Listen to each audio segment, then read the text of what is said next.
CM ಸೀಟ್ಗೆ ಬಿಗಿ fight. Siddu DKShi silent war.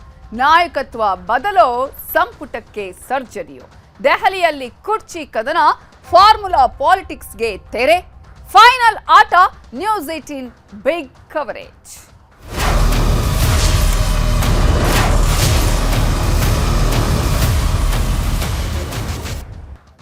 ದಿಲ್ಲಿಯಲ್ಲಿ ರಾಜ್ಯ ಕುರ್ಚಿ ಕದನಕ್ಕೆ ಈಗ ಲಂಚ್ ಬ್ರೇಕ್. ಸಿಎಂ ಜೊತೆಗೆ ಸಭೆ ಮೇಲೆ ಸಭೆಯನ್ನ ಮಾಡಿದ್ದಾರೆ ರಾಹುಲ್ ಗಾಂಧಿ.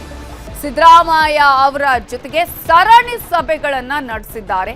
ಅನೇಕ ವಿಚಾರಗಳನ್ನ ಈ ಸಂದರ್ಭದಲ್ಲಿ ಚರ್ಚೆ ಮಾಡಿದ್ದಾರೆ.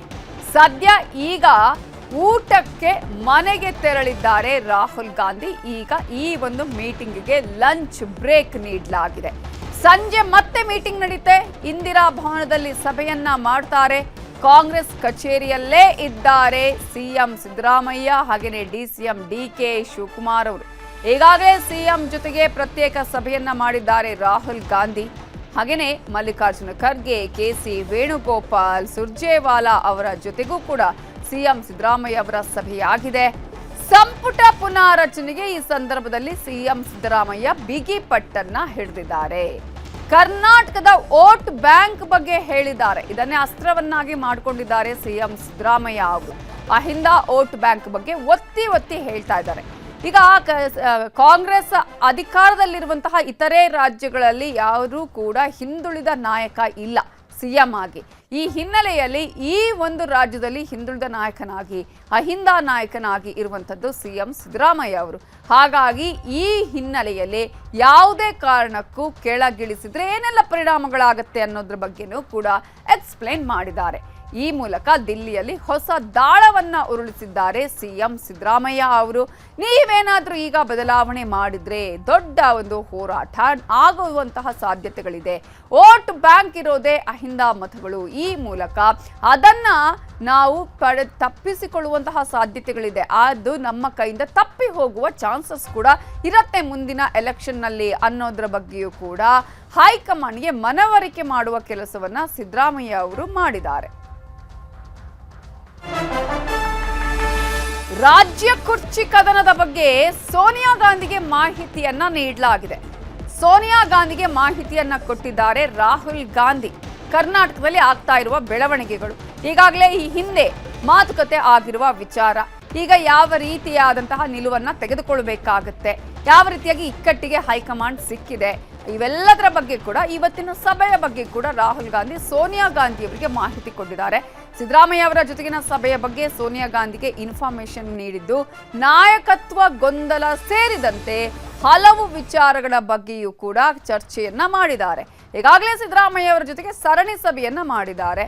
ಇನ್ನು ಈಗ ಲಂಚ್ ಬ್ರೇಕ್ ಅದಾದ ಬಳಿಕ ಕೆಲವೇ ಹೊತ್ತಲ್ಲೇ ಡಿಸಿಎಂ ಡಿಕೆ ಶಿವಕುಮಾರ್ ಅವರ ಜೊತೆಗೆ ರಾಹುಲ್ ಗಾಂಧಿ ಮೀಟಿಂಗ್ ಅನ್ನ ಮಾಡಲಿದ್ದಾರೆ. ಇದುವೇ ಕುತೂಹಲ. ಈಗ ಸಿದ್ದರಾಮಯ್ಯ ಅವರು ಅವರ ಪರವಾಗಿ ಯಾವ ರೀತಿಯಾಗಿ ಬ್ಯಾಟಿಂಗ್ ಬೀಸಿದ್ರು, ಅದೇ ರೀತಿಯಾಗಿ ಡಿಕೆ ಶಿವಕುಮಾರ್ ಅವರ ಈಗ ನಿಲುವನ್ನ ಕೇಳಬೇಕಾಗತ್ತೆ ಹೈಕಮಾಂಡ್. ಸೊ ಅವರ ನಿಲುವು ಏನಾಗತ್ತೆ ಅನ್ನೋದು ಈಗಾಗಲೇ ಗೊತ್ತಿರುವ ವಿಚಾರ.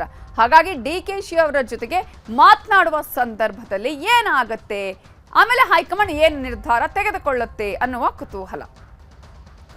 ಇದೇ ವಿಚಾರಕ್ಕೆ ಸಂಬಂಧಪಟ್ಟ ಹಾಗೆ ಇನ್ನಷ್ಟು ಡೀಟೇಲ್ಸ್ ಕೊಡೋದಕ್ಕೆ ನಮ್ಮ ಪೊಲಿಟಿಕಲ್ ಬ್ಯೂರೋ ಹೆಡ್ ಆಗಿರುವಂತಹ ಚಿದಾನಂದ ಪಟೇಲ್ ನೇರ ಸಂಪರ್ಕದಲ್ಲಿ ಜಾಯ್ನ್ ಆಗಿದ್ದಾರೆ. ಚಿದಾನಂದ ಪಟೇಲ್ ಸರಣಿ ಸಭೆ ಮೇಲೆ ಸಭೆಯನ್ನ ಮಾಡಿದ್ದಾರೆ. ಸಿದ್ದರಾಮಯ್ಯ ಅವರ ಜೊತೆಗೆ ರಾಹುಲ್ ಗಾಂಧಿ ಕೂಡ ಸಾಕಷ್ಟು ಮಾತನಾಡಿದ್ದಾರೆ. ಇದೀಗ ಲಂಚ್ ಬ್ರೇಕ್.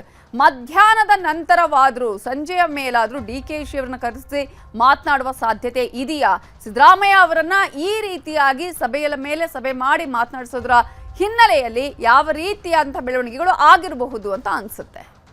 ನವಿತಾ ಜೈನ್, ಕರ್ನಾಟಕದ ನಾಯಕತ್ವ ಗೊಂದಲಕ್ಕೆ ಅಂತಿಮ ತೆರೆ ಎಳೆಯಬೇಕೆಂಬ ಕಾರಣಕ್ಕಾಗಿ ಇವತ್ತು ಸ್ವತಃ ರಾಹುಲ್ ಗಾಂಧಿಯವರೇ ಮುಖ್ಯಮಂತ್ರಿ ಮತ್ತು ಉಪಮುಖ್ಯಮಂತ್ರಿಗಳನ್ನ ದೆಹಲಿಗೆ ಕರೆಸಿಕೊಂಡಿರ್ತಕ್ಕಂಥದ್ದು.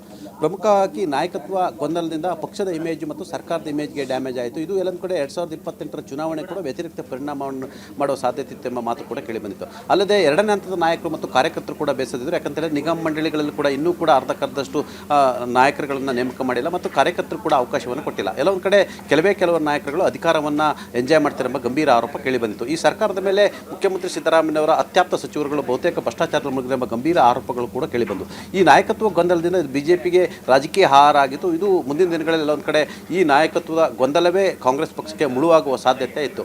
ಕಳೆದ 2.5 ವರ್ಷಗಳಿಂದಲೂ ಕೂಡ ನಾಯಕತ್ವ ಗೊಂದಲದ ಚರ್ಚೆ ಆಗ್ತಿತ್ತು. ಆದರೆ ಕಳೆದ 6 ತಿಂಗಳಲ್ಲಿ ಕೂಡ ಎಲ್ಲೊಂದು ಕಡೆ ಕರ್ನಾಟಕದಲ್ಲಿ ಕಾಂಗ್ರೆಸ್ ಸರ್ಕಾರದಲ್ಲಿ ಕ್ರಾಂತಿ ಆಗಂತೆ ಎಂಬ ಮಾತು ಕೂಡ ಕೇಳಿಬಂದಿತ್ತು. ಕೊನೆಗೆ ಅಂತಿಮವಾಗಿ ಇದೀಗ ರಾಹುಲ್ ಗಾಂಧಿಯವರು ಈ ಅಂಗಳಕ್ಕೆ ಪ್ರವೇಶ ಮಾಡಿರ್ತಕ್ಕಂಥದ್ದು. ಇದರ ಭಾಗವಾಗಿ ಇವತ್ತು ರಾಹುಲ್ ಗಾಂಧಿ, ಮಲ್ಲಿಕಾರ್ಜುನ್ ಖರ್ಗೆ, ಕೆ.ಸಿ. ವೇಣುಗೋಪಾಲ್ ಮತ್ತು ಸುರ್ಜೇವಾಲ್ರವರು ಮುಖ್ಯಮಂತ್ರಿ ಜೊತೆ ಒಂದು ಹಂತದ ಮಾತುಕತೆ ನಡೆಸಿದರು. ನಂತರ ರಾಹುಲ್ ಗಾಂಧಿಯವರು ಮುಖ್ಯಮಂತ್ರಿ ಜೊತೆ ಪ್ರತ್ಯೇಕವಾಗಿ ಮಾತುಕತೆ ನಡೆದಿರ್ತಕ್ಕಂಥದ್ದು. ಸದ್ಯ ಇದೀಗ ಲಂಚ್ ಬ್ರೇಕ್ ಇದ್ದರೂ ಕೂಡ ರಾಹುಲ್ ಗಾಂಧಿಯವರ ಮಾತುಕತೆ ಸಂದರ್ಭದಲ್ಲಿ ಮುಖ್ಯಮಂತ್ರಿ ಸಿದ್ದರಾಮಯ್ಯವರು ಪರೋಕ್ಷವಾಗಿ GBA ಚುನಾವಣೆ ಬಗ್ಗೆ ಪ್ರಸ್ತಾಪವನ್ನು ಮಾಡಿರ್ತಕ್ಕಂಥ 5 ಪಾಲಿಕೆಗಳು ಎಷ್ಟು ಗೆಲ್ಲುವ ಸಾಧ್ಯತೆ ಇದೆ ಎಂಬ ಸೂಕ್ಷ್ಮವಾಗಿ ಹೇಳಿರ್ತಕ್ಕಂಥದ್ದು.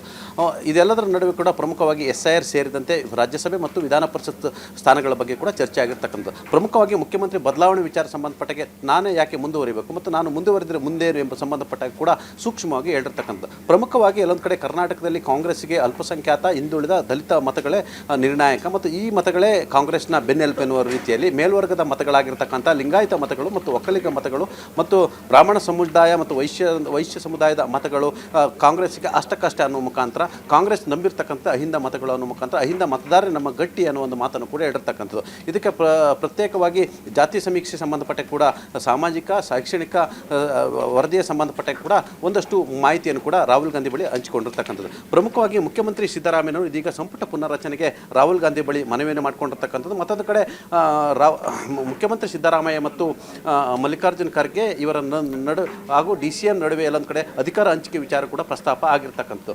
ಅಲ್ಲದೆ ಪ್ರಮುಖವಾಗಿ ರಾಹುಲ್ ಗಾಂಧಿಯವರು ಅನೇಕ ವಿಚಾರಗಳನ್ನು ಪ್ರಸ್ತಾಪ ಮಾಡಿರ್ತಕ್ಕಂಥದ್ದು. ಕರ್ನಾಟಕದಲ್ಲಿ ಅನೇಕ ನಾಯಕರು ಭಾರತೀಯ ಜನತಾ ಪಕ್ಷದ ನಾಯಕರ ಜೊತೆ ಸಂಪರ್ಕದಲ್ಲಿರುವ ವಿಚಾರವನ್ನು ಕೂಡ ರಾಹುಲ್ ಗಾಂಧಿಯವರು ಪ್ರಸ್ತಾಪವನ್ನು ಮಾಡಿರ್ತಕ್ಕಂಥದ್ದು. ಅಲ್ಲದೆ ಕರ್ನಾಟಕದ ಅಷ್ಟು ರಾಜಕೀಯ ವಿದ್ಯಮಾನಗಳು ಮತ್ತು BJP ಮತ್ತು JDSನ ಸದ್ಯದ ಪರಿಸ್ಥಿತಿಗಳು ಮತ್ತು ಕಾಂಗ್ರೆಸ್ನ ಸದ್ಯದ ಪರಿಸ್ಥಿತಿ ಮುಂಬರಲಿರ್ತಕ್ಕಂಥ ದಿನಗಳಲ್ಲಿ 2028ರ ಚುನಾವಣೆ ಮತ್ತು 2029ರ ಚುನಾವಣೆ ಕೂಡ ಕರ್ನಾಟಕದಲ್ಲಿ ಯಾವ ಸಮುದಾಯ ನಿರ್ಣಾಯಕ ಅನ್ನೋದು ಕೂಡ ವಿವರಣೆಯನ್ನು ಮಾಡಿರ್ತಕ್ಕಂಥದ್ದು. ಎಲ್ಲದೂ ಮಾತುಕತೆಯ ಬಳಿಕ ಕೂಡ ಇದೀಗ ಸಂಪುಟ ಪುನರ್ರಚನೆಗೆ ಮನವಿಯನ್ನು ಮಾಡಿಕೊಂಡಿರ್ತಕ್ಕಂಥದ್ದು. ಸದ್ಯ ಇದೀಗ ರಾಹುಲ್ ಗಾಂಧಿಯವರು ತಮ್ಮ ಜನಪತ್ ನಿವಾಸಕ್ಕೆ ತೆರಳಿರ್ತಕ್ಕಂಥದ್ದು. ಲಂಚ್ ಬ್ರೇಕ್ ನಂತರ ಸಂಜೆ ಮತ್ತೆ 2ನೇ ಸುತ್ತಿನ ಮಾತುಕತೆ ನಡೀತಿರ್ತಕ್ಕಂಥದ್ದು. 2ನೇ ಸುತ್ತಿನ ಮಾತುಕತೆಯಲ್ಲಿ ಉಪಮುಖ್ಯಮಂತ್ರಿ DK ಶಿವಕುಮಾರ್ ಜೊತೆ ರಾಹುಲ್ ಗಾಂಧಿ, ಮಲ್ಲಿಕಾರ್ಜುನ್ ಖರ್ಗೆ, ಸುರ್ಜೇವಾಲಾ, ಕೆ.ಸಿ. ವೇಣುಗೋಪಾಲ್ ಅವರು ಚರ್ಚೆ ನಡೆಸಲಿದ್ದಾರೆ. ನಂತರ ಪ್ರತ್ಯೇಕವಾಗಿ ರಾಹುಲ್ ಗಾಂಧಿ ಮತ್ತು DK ಶಿವಕುಮಾರ್ ಅವರು ಚರ್ಚೆ ನಡೆಸಲಿದ್ದಾರೆ. ಈ ಸಂದರ್ಭದಲ್ಲಿ DK ಶಿವಕುಮಾರ್ ಅವರು ಅಧಿಕಾರ ಹಂಚಿಕೆ ಮಾತುಕತೆ ಮತ್ತು ಪಕ್ಷ ನಿಷ್ಠೆ, 6 ವರ್ಷಗಳ ಕಾಲ ಪಕ್ಷ ಮುನ್ನಡೆಸಿದ್ದು ಅಧಿಕಾರಕ್ಕೆ ಬರಲಿಕ್ಕೆ ಏನೆಲ್ಲ ಪ್ರಯತ್ನವನ್ನು ಮಾಡಿರುವಂಥದ್ದು ಮತ್ತು ಹೈಕಮಾಂಡ್ ನಿಷ್ಠೆ ಎಲ್ಲವನ್ನು ಕೂಡ ವಿವರಣೆ ಮಾಡುವಂಥದ್ದು. ಆ ಮುಖಾಂತರ ಎಲ್ಲೊಂದು ಕಡೆ ಮುಖ್ಯಮಂತ್ರಿ ಹುದ್ದೆಯನ್ನು ಕೇಳುವಂಥದ್ದು. ಆ ಮುಖಾಂತರ 2028ಕ್ಕೆ ಚುನಾವಣೆ ಕೂಡ ಮತ್ತೆ ಪಕ್ಷವನ್ನು ಅಧಿಕಾರಕ್ಕೆ ತರುತ್ತೇನೆ ಅಂತೇಳಿ ತನ್ನ ಹಕ್ಕನ್ನು ಮಂಡಿಸಲಿಕ್ಕೆ ಕೂಡ ತೀರ್ಮಾನವನ್ನು ಮಾಡಿರ್ತಕ್ಕಂಥದ್ದು.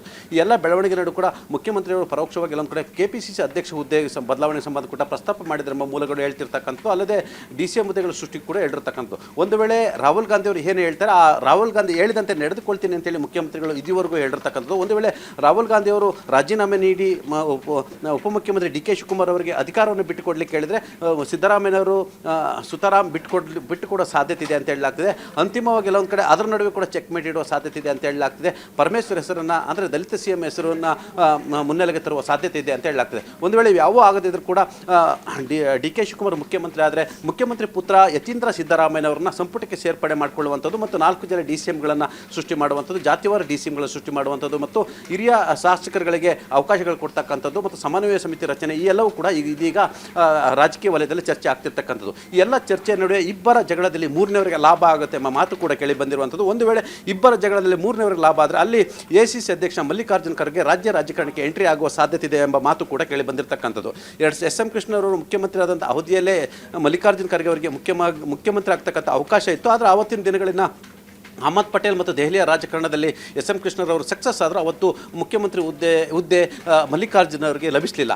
ಅಂಥ ಸಂದರ್ಭದಲ್ಲಿ ಒಬ್ಬ ದಲಿತ ಈ ರಾಜ್ಯದ ಮುಖ್ಯಮಂತ್ರಿ ಯಾವತ್ತೂ ಆಗಬಾರ್ದು ಅಂತೇಳಿ ಹತಾಶೆಯಿಂದ ಅವತ್ತು ಮಲ್ಲಿಕಾರ್ಜುನ್ ಖರ್ಗೆ ಅವರು ತಮ್ಮ ಆಪ್ತರ ಬಳಿ ಹೇಳಿದರು. ಅದಾದ ಬಳಿ ಹಲವಾರು ಬಳಿ ಅವಕಾಶ ಇದ್ದರೂ ಕೂಡ ಅವಕಾಶ ಕೈ ಚೆಲ್ಲಿರ್ತಕ್ಕಂಥ. ಹಾಗಾಗಿ ಈಗ ಉಳಿದಿರ್ತಕ್ಕಂಥ 2 ವರ್ಷದ ಅವಧಿಯಲ್ಲಿ ಕರ್ನಾಟಕದ ದಲಿತ ಮುಖ್ಯಮಂತ್ರಿ ಮಾಡ್ತಕ್ಕಂಥ ಅವಕಾಶ ಇರ್ತಕ್ಕಂಥದ್ದು. ಹಾಗಾಗಿ ಮಲ್ಲಿಕಾರ್ಜುನ್ ಖರ್ಗೆ ಅವರು ಕೂಡ ಇದೀಗ ಮುಖ್ಯಮಂತ್ರಿ ಹುದ್ದೆಯ ರೇಸ್ನಲ್ಲಿ ಇರ್ತಕ್ಕಂಥದ್ದು. ಇದರ ಬೆನ್ನಲ್ಲೇ ಮುಖ್ಯಮಂತ್ರಿ ಸಿದ್ದರಾಮಯ್ಯ ಮತ್ತು ಅವರ ಬಣ ದಲಿತ CM ವಿಚಾರ ಪ್ರಸ್ತಾಪ ಮಾಡಿದರೆ ಅಲ್ಲಿ ಪರಮೇಶ್ವರ್ ಹೆಸರನ್ನು ಮುನ್ನೆಲೆಗೆ ತರಲಿಕ್ಕೂ ತೀರ್ಮಾನ ಮಾಡಿರ್ತಕ್ಕಂಥದ್ದು. ಯಾಕಂತ ಹೇಳಿದ್ರೆ ACC ಅಧ್ಯಕ್ಷ ಮಲ್ಲಿಕಾರ್ಜುನ್ ಖರ್ಗೆ ಅವರು out and out DK Shivakumar ಪರವಾಗಿ ಇರ್ತಕ್ಕಂಥದ್ದು, ತಾವೇ ಮುಖ್ಯಮಂತ್ರಿ ಆಗಲಿಕ್ಕೆ ಪ್ರಯತ್ನವನ್ನು ಮಾಡ್ತಿರ್ತಕ್ಕಂಥದ್ದು ಮತ್ತು ಇದು ಸಿದ್ದರಾಮಯ್ಯನವರಿಗೆ ನುಂಗಲಾರದ ಬಿಸಿ ತುಪ್ಪವಾಗಿ ಪರಿಣಮಿಸಿರ್ತಕ್ಕಂಥದ್ದು. ಒಟ್ಟಾರೆ ರಾಹುಲ್ ಗಾಂಧಿಯವರು ಕರ್ನಾಟಕದ ರಾಜಕೀಯ ನಾಟಕಕ್ಕೆ, ಕಾಂಗ್ರೆಸ್ನ ನಾಯಕತ್ವ ಗೊಂದಲಕ್ಕೆ, ಇಕ್ಕಟ್ಟಿಗೆ ಬಿಕ್ಕಟ್ಟಿಗೆ ಅಂತಿಮ ತೆರೆ ಎಳೆಯುವ ಕಾರಣಕ್ಕಾಗಿ ತಾವೇ ಇವತ್ತು ಸಭೆಯನ್ನು ಮಾಡ್ತಿರ್ತಕ್ಕಂಥದ್ದು. ಸಂಜೆ ಮತ್ತೆ 2ನೇ ಸುತ್ತಿನ ಸಭೆ ಮತ್ತು ಸಮಾಲೋಚನೆ ನಡೆಯಲಿರ್ತಕ್ಕಂಥದ್ದು.